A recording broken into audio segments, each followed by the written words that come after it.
Hello, everybody. Welcome. Kove, I just think your options will hopefully work, and I can see you're up as a speaker. All right, so far so easy. Let's hope we keep up our run with getting everybody on stage this easily. Yeah, Kove, should we do a quick mic check if everything is working out on your end? Hello, test. Can you hear me? Amazing. Loud and clear, sir. How are you doing? Yeah, nice.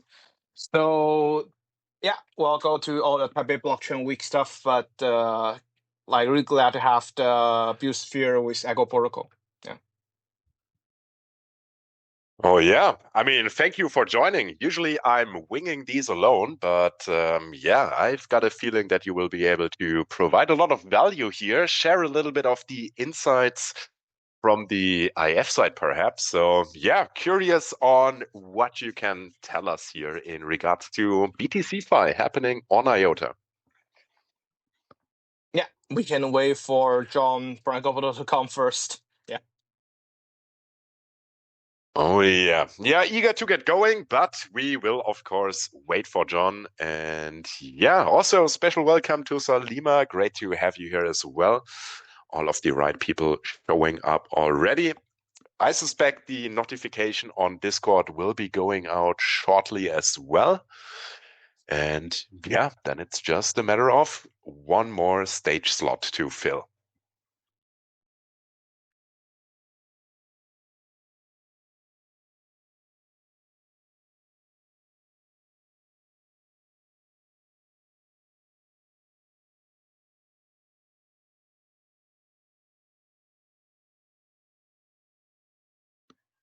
And yeah, in the meantime, in case somebody is wondering, I'll just already tell you guys, it's Jonathan speaking behind this account. I've already went ahead and made a quick tutorial on how to get Bitcoin over to IOTA. So that is already working. A guide is already in place. Yeah, in case that we pique your guys' interest, then let me know and I'll gladly send it your way wherever you might request it. And I'm seeing one more request. I think that is John behind the Echo Protocol account. Hello, John. Over to IOTA or Echo? Hello. Yeah, I'm under my account, and Jonathan is using IOTA account. Yeah. Exactly. And I think that is you, John, behind the Echo Protocol account. Hi, GM. This is JP here, one of the co-founders of Hi. Echo Protocol. Yeah, thanks for hosting and Hey, having JP. us on the space today. Yeah, thank you so much for coming. I mean, it's quite the celebratory occasion, I would say. Great to see that Bitcoin is now able to move to IOTA. So, yeah, I guess that is why everybody is here. So, yeah, let me get the introduction over with, and then we can get right into it. So, welcome everybody here to Buildsphere number 31. This time we are happy to host Echo Protocol.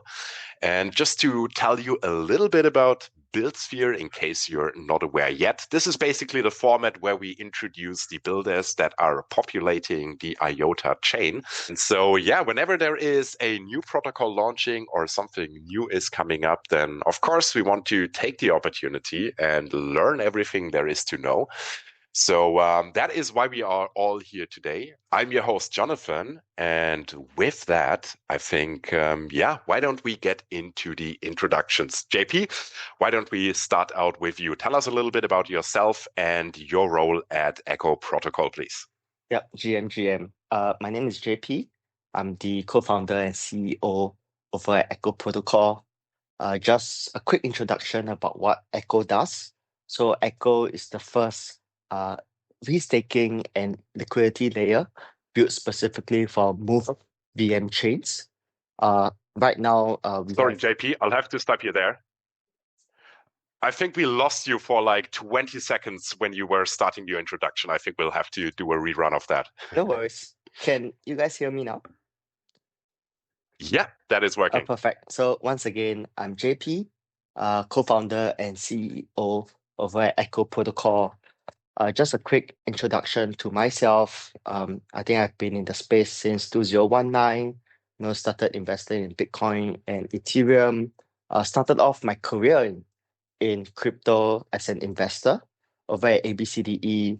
I think ABCDE Capital was one of the OG funds that started doing a lot of the Bitcoin ecosystem deals. So we were early investors into guys like Soft, Lombard, Babylon, B Square, and many others. So as of last year, I've officially started my own with all the experience and network I have within the Bitcoin ecosystem. That was when I decided to start Echo Protocol. And Echo Protocol essentially serves as a liquidity layer as well as a staking layer for users to actually be able to deploy their BTC, be it all the different forms of BTC, be it native BTC, be it WBTC, FBTC, and bridge it over into all of the different ecosystems whereby they are able to firstly interact with DeFi protocols, and secondly through our Echo Bitcoin management system, be able to generate the highest maximum yield that they can get on chain for their BTC. Awesome. Yeah, thanks a lot for that introduction. And yeah, passing it over to you, Kove. Now I'm seeing that you are connecting, but let's see. Maybe there's a small hiccup, but we'll give you a second to hopefully reconnect, Kove. Okay, you are back up on stage according to my interface. He looks like a listener to me still. Ah, yeah, showing for me as a speaker, but hey, you kind of get used to Twitter trying to get in the way of hosting spaces. So we are just going to do a little admin work, try to get Kobe off the stage and then right back on. So Kobe, I'm going to remove you as a speaker and I'm going to send in a request for speaking and for co-hosting as well. Okay, speaker invite sent. And let's see if that worked. Back to the space interface. Kove, maybe you can also request to become a speaker again. Now it's That is working. usually also helping. And welcome back. Yeah. So, hey, we did it. So that's time for the self-introduction, right? So I'm Koe. I work for IOTA Foundation as the lead of HR and also for BD. So I know John for more than 1 year. So as John already, as JP already say, he used to work for ABCD Capital. So I think I visit ABCD Capital maybe every quarters. So at the moment, I know they have like Optus Accelerator and they also focus on Move. So I know John. And then John start the leading Bitcoin liquidity protocol on Optus first, and also expand to like Movement and Solana. And it's okay, time to really contact and really see how to bring Echo protocol and the Bitcoin on IOTA to unlock the liquidity of the most precious asset in crypto space. So that's basically what I do from last November to now. We finally have the thing on chain, and also we have more and more utility and DeFi protocol integrated with IBTC. Yeah. So yeah, thanks for that. And one more context. I think people may not know what's the meaning of the leading big BTC file on Move ecosystem. So for Optus, like the chain have about 700, 800 million TVL, but 40% come from Echo protocol. So no joking, it's really a lot of TVL. So that's because Bitcoin, well, they are freaking rich. So if you can unlock liquidity, unlock the utility for Bitcoin, well, they will come to your chain and your TVL will just go skyrocket high. That's also the reason for the EVM, for Solana, for all the Move chain, including Optus 3 and IOTA. we definitely won't have Bitcoin on chain. Yeah. All right. Yeah, thanks for the introduction as well, Kove. I think it makes sense for this space to start out with a problem statement, and that is fragmented liquidity. So I'm wondering, why is that a problem to begin with, and why is that creating a bottleneck for DeFi? JP, let's throw that question at you first. Sure, sounds good. I think this is a fantastic question because fragmented liquidity is actually something that we initially started Echo to solve this issue. So I think back then when we were starting Echo, we took a look at the entire Bitcoin landscape and we realized that, literally every single exchange, every single project, they were trying to start their own Bitcoin asset. You have, FBTC, WBTC, CBBTC, BTCB, and the list just goes on and on, right? And when we say fragmented liquidity, it means that all of these different types of BTC assets are expected to come on chain, but it creates a huge problem for the DeFi protocols, right? Because firstly, is with so many different asset types, or rather with so many different BTC types, which are the ones that they should be integrating. And then secondly is on the DEX, who is going to be like providing all of this different liquidity.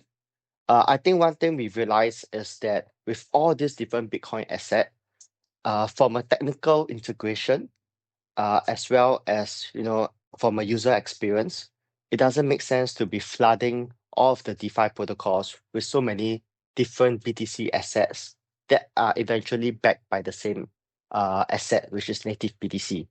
So essentially, what Echo is looking to solve this problem is by acting as an aggregation layer for all of this Bitcoin asset type and having a unified native Bitcoin on each and every different ecosystem.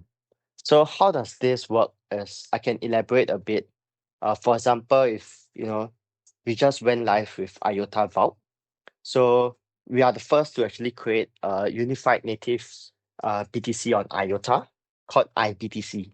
So how IBTC is created, essentially, uh, we have a IOTA Vault on Echo.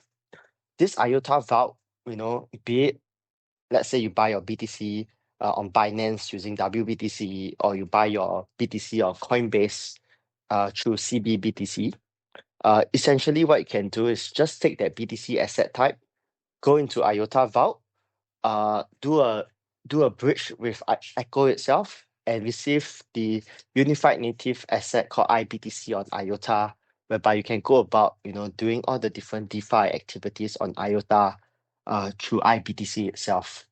This helps to keep the IOTA ecosystem very clean from a DeFi perspective, and it doesn't overload the entire DeFi, lending and DEXs with multiple BTC assets, which can result in poor liquidity, as well as a poor user experience. So that is really one of the major problems that Echo is solving today.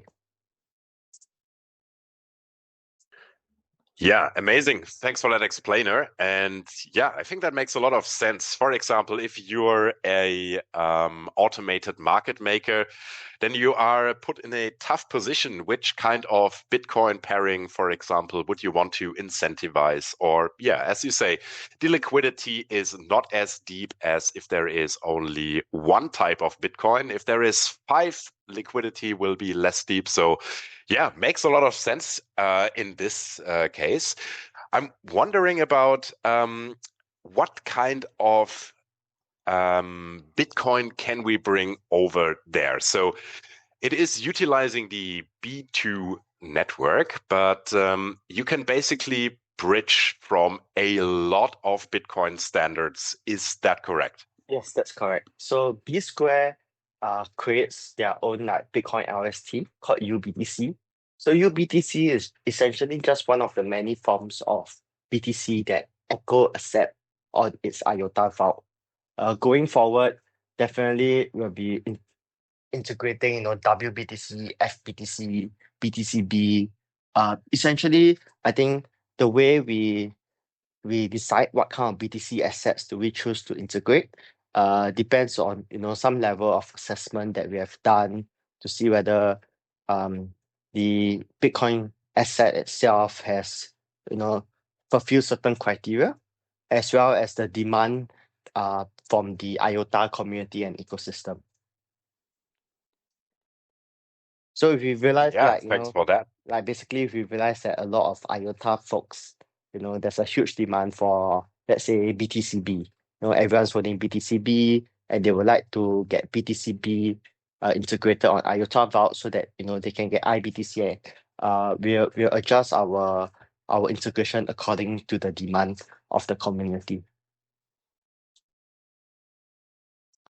Yeah, awesome. Thanks for that explainer. So, with iBTC being live on IOTA, I'm wondering, Kove, maybe you can walk us a little bit through your ideas on how iBTC will get used on IOTA. If you have any ideas on what that would look like, please loop us in. So the first step we have is to unlock the liquidity through virtual. So people can borrow against their iBTC with just 5.5% interest, and then they can use the VUSD to maybe like long IOTA or just try to even long Bitcoin. For now, there's not much Bitcoin liquidity on IOTA itself, but once you have the VUSD, you can just use the VUSD to buy IOTA. You can use the VUSD to bridge to IOTA EVM to get the USDC E. So I think the most important thing is unlock liquidity. So the next thing is we will have the deeper on layer 1. So I'm not there to say it will happen this month, but at least it will happen probably next month. So once we have the Bitcoin on chain, people can easily use their Bitcoin to get all different liquidity unlock in our chain. So for now, it's VUSD. It's not directly borrow, for example, USDT or USDC, but who knows? Maybe the chain will come and the bridge stablecoin will come next month, or at least by the end of this year. That's Last 30 possible. So, seconds. sorry. Yeah. So I just say we will get Bitcoin to have all different utility on chain, and I think JP also mentioned there's so many different Bitcoin as like XBTC and for OKX or like even like Binance or Coinbase or even BK, they all have their own BTC. So I just say it's a way for people to access IOTA DeFi ecosystem with all different kind of Bitcoin, even native Bitcoin in the future through Echo protocol. And I think that's already amazing, because the reason we won't have Bitcoin, the reason why we won't have like a Go or different, even other RWA on chain, is because we won't unlock the liquidity. For the DEX, it may need more time, because for now we don't have the Univ3 style CLMMM. For now, pool is a pure Univ2 style. So the market making, or you can say the capital efficiency, is not very high. So the market making is hard. But once we have the Univ3 things on chain, I think we will see proper Bitcoin VUSD or Bitcoin however stable coin on IOTA movie and layer 1. But it just will roll out phase in phase and step by step. Yeah, makes sense. Personally, not holding any Bitcoin, but being able to participate in the BTC-Fi on IOTA, it sounds like that will be very much possible when Deeper is going ahead with their integration. So yeah, personally looking very much forward to that. So the next question that has been popping up in my mind is, I have been going to the Echo Miners Protocol XYZ webpage, and there I've been selecting vaults. I'm being presented with the option to deposit Bitcoin into the IOTA network there. And next to the TVL stats, I can see that there is a small field stating echo points. So, JP, maybe you can explain to us what are echo points and are there any upcoming features or updates that you are excited about in regards to, echo points being emitted? Yeah, sounds good. I think just to also give everyone a bit of context, Echo, we have done our airdrop about 2 months ago. We did our TGE. We're on Binance Alpha, Binance Alpha, KuCoin Gate, Maxi, and some other different exchanges. So for Echo Points, we're running a season 2 Echo Points, whereby users can participate, deposit their BTC, get IBTC, and at the same time gain Echo Points, which all accumulate and point back towards our season 2 airdrop. So obviously the specifics will be released when we grow closer to the season 2 airdrop date.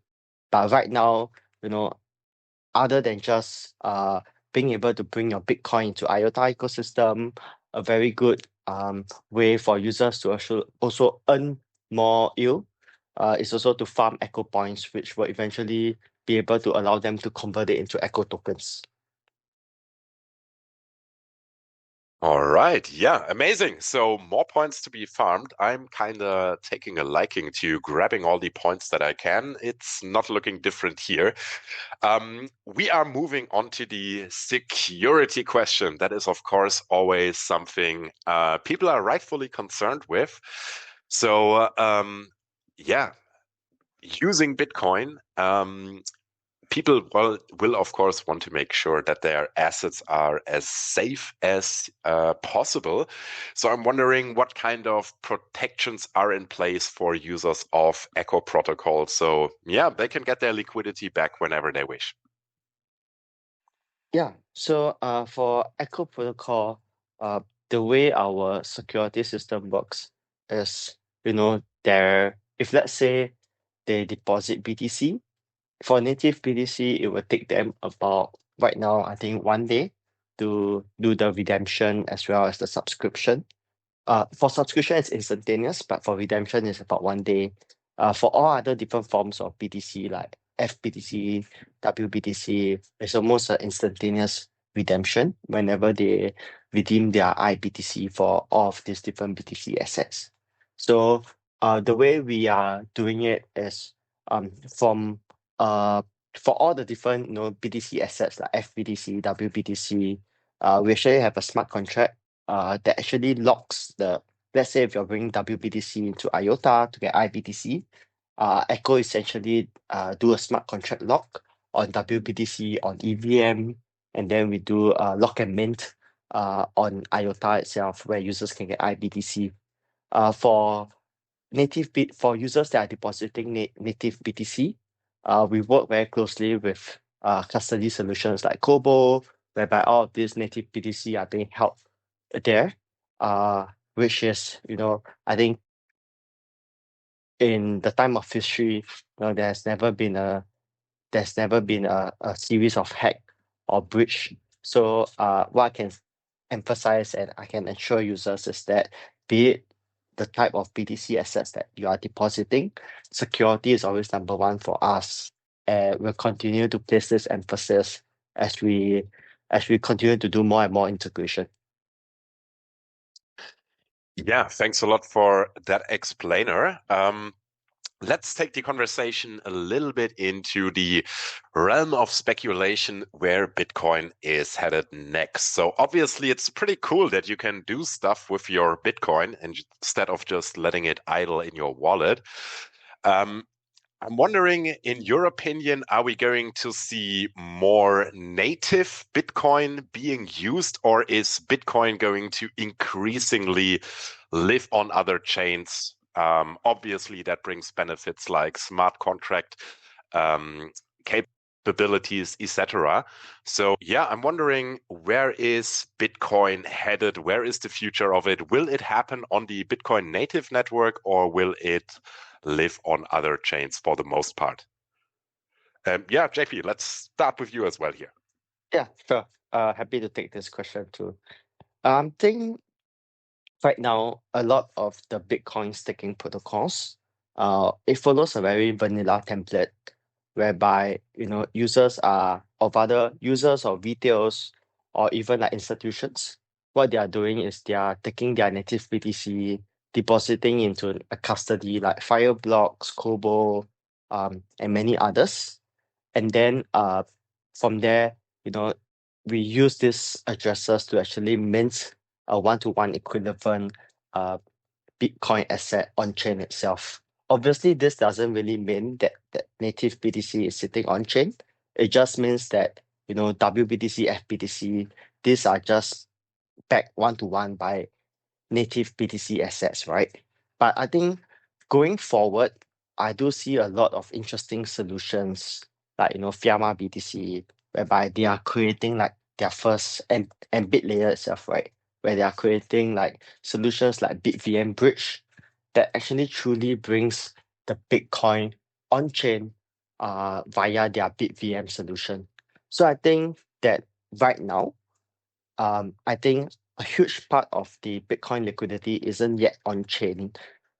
It's mainly JP, due to can we rewind like 20 seconds? Sorry, I think you were just cutting out.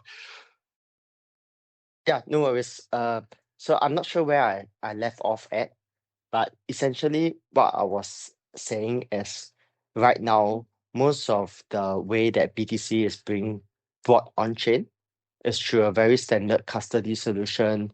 Users deposit native BTC, staking protocols means one to one. Let's say one bit native BTC for one WBTC, and then that WBTC gets used on chain into all the different DeFi protocols.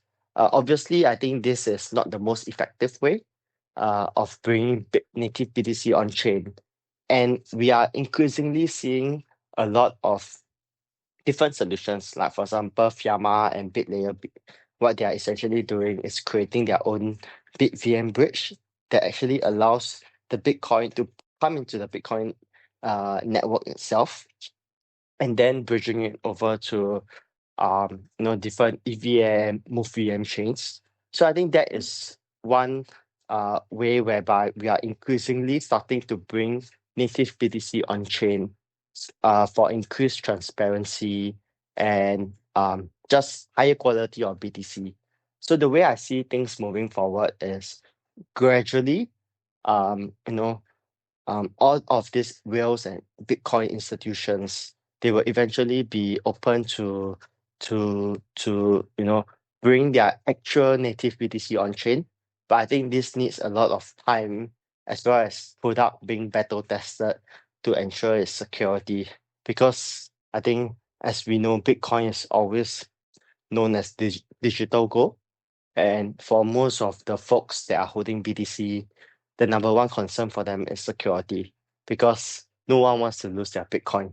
And given that, the value of Bitcoin will only continue to increase and increase over the years and decades, I think that the emphasis will always be security. And that should be the direction that we should be going forward towards. Highly interesting. I was not aware that this is an approach that is being worked on. So yeah, sounds very interesting. I was very much under the assumption that locking it on one chain and then minting on another would basically be the only valid approach to go about it. So yeah, that sounds very interesting. I'll definitely have a look at that. Yeah, Kove, wondering if there is anything that you want to supplement here. Where do you see the future of Bitcoin headed, and on which chain will it happen?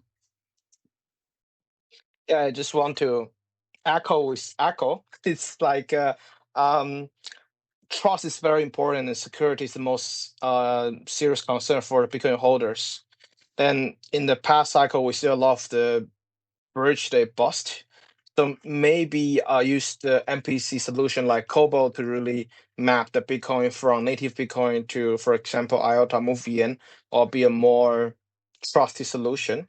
DeFi is definitely a spectrum. You can definitely trust trustless bridge or ZK bridge.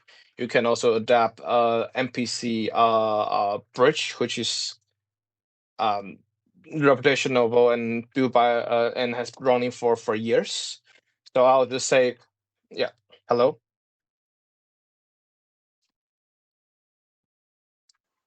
And you're back for me. Okay. Yeah. So basically, I just want to say, Bitcoin as the asset, sitting on Bitcoin the chain idle is definitely suboptimum. The Bitcoin whales, they definitely also want to get their Bitcoin working, but they don't want to lose their principal as the price. Even they could get some interest. So the most important thing is they need to keep the principal secure. So that's the reason Echo they really like they're not just say okay there's another bridge, because if that's another bridge then yeah maybe get hacked. So MPC solution is important. Another thing is like get trust. So more or less, you know who are the Bitcoin whales. They will not probably not be random guy have 1 million Bitcoin unless he's Satoshi. But for most Bitcoin whales, they hold more than 1,000, 10,000, even 100,000 Bitcoin. You need to really get them trust the protocol and really convince them this thing is secure enough, and then they can somehow unlock this thing in different move VM ecosystem. So I'll say that's the job Echo do very well. They really get trust by quite some Bitcoin whales. That's the reason they can onboard thousands of Bitcoin on all different chains. Yeah.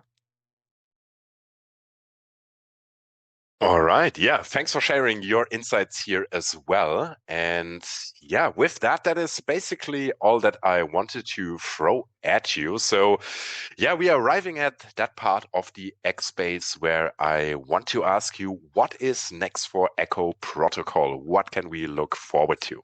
Yeah, so I think two things, right? Firstly is, of course, like what I mentioned, we will integrate more and more different BTC asset types for IOTA users to be able to mint iBTC. Second is we will continue to work with the IOTA ecosystem to have iBTC integrated across all of the major DeFi protocols so that, you know, users can really get their iBTC to work and basically, you know, do all sorts of different strategies, you know, like be it leverage lending, leverage taking, or even leverage liquidity. I think all of these different strategies are possible with iBTC once we complete the integration with all of this different IOTA ecosystem. All right. Yeah, very happy that we can share in this journey. So I'm very excited for what is to come. And yeah, that is basically the end of the space already. It's been a good time. I want to thank everybody for attending. Thank you so much, JP. Thank you so much, Kobe. I want to hand over the mic back to you for closing statements. And then, yeah, we are ready to release everybody into their rest of the day. So, yeah, JP, anything that you want to address the community with, now's your chance. Yeah, I think feel free to, you know, follow us on Twitter, Discord, Telegram for any live updates. You know, our CMs as well as our team members are working 24/7. So whenever, you know, you guys have any questions, feel free to shoot it across in our Discord. And we're always open to, you know, solving all of users' issues as well as hearing all the different feedbacks that users have. I think community is always the most important to us. So look forward to being part of the IOTA ecosystem and community. And yeah, let's get Bitcoin working and moving. Let's get it. All right. Kobe, anything that you want to leave us with? Yeah, that's move the Bitcoin. Just like before the whales come, all the shrimp can come here first, because as you can see, there is a cap for security reason. Only 1,000 Bitcoin can be on IOTA. I'm not saying like it will be filled anytime soon or even this year, but if you have some Bitcoin, why not get a thing working on IOTA? Let's move to IOTA with your Bitcoin. Yeah. Yeah, great statement. And with that, thank you so much, everybody. It is my remaining duty to let you know that everything that has been discussed here on this space is, of course, for informational purposes only.